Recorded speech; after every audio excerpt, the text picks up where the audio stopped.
Bugun juda ham qiziq obyektga kelganmiz. Bu yerda uzun yo'lakka yon qismi va tepa qismi to'liq yopiladi. Uy ichi ham tepa qismi to'liq bejviy dekor bilan ishlanadi. Hozir ko'rib turganingizdek joy oddiy holatda, xudo xolasa bir necha soatdan keyin bu joy to'liq boshqacha ko'rinishga kiradi.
Bunaqa joylarda premium dekorni ko'rinishi faqatgina matoga emas, balki konstruksiyaga bog'liq bo'ladi.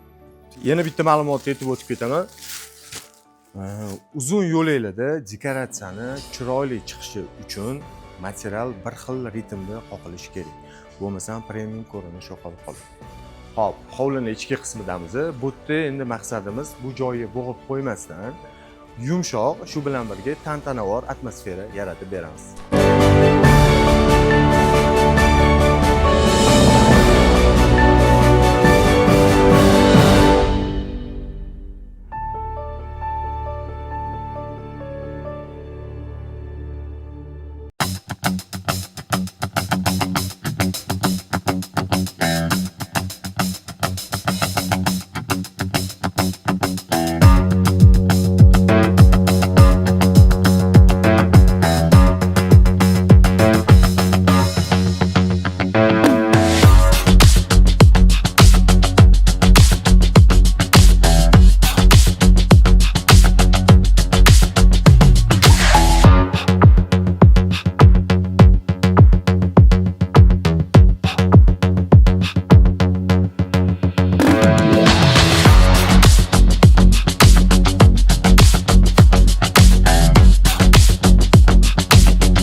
Xo'p, bu xonadonda ham bejviy rang tanlashimizning asosiy sababi bejviy rang yorug'likni yumshatadi hamda ko'zni charchatmaydi va hovlining umumiy arxitekturasi bilan uyg'unlashib premium ko'rinish hosil qiladi.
Xo'p, o'rtoqlar, dekoratsiya jarayonlarimiz ham o'z nihoyasiga yetdi. Hozir bir necha soniyalardan keyin videoda tayyor loyihani umumiy kayfiyati butunlay boshqa ko'rinishga kirganini kuzatishingiz mumkin.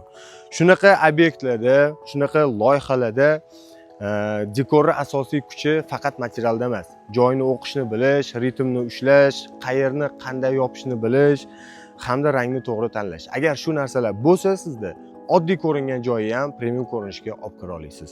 Agar sizga shunaqa real backstage, noldan yakuniy natijagacha bo'lgan dekor prosesslari qiziq bo'ladigan bo'lsa, kanalga obuna bo'ling. Keyingi videolarimizda ham real obyektlar ustida ishlashni ko'rsatamiz. Salomat bo'ling. Soling ko'zimga darmon, armon meni qo'ymas muammo. İşan seni sog'indim yomon, seni bugün ko'rmasam bo'lmas. Soling ko'zimga darmon, armon meni qo'ymas muammo. İşan seni sog'indim yomon, seni bugün ko'rmasam bo'lmas.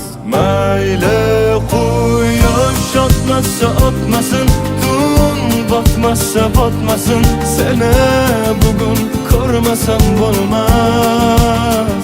Mayli osmon yig'lasa yig'lasin, sen yig'lamagin gulim, seni bugün ko'rmasam bo'lmas.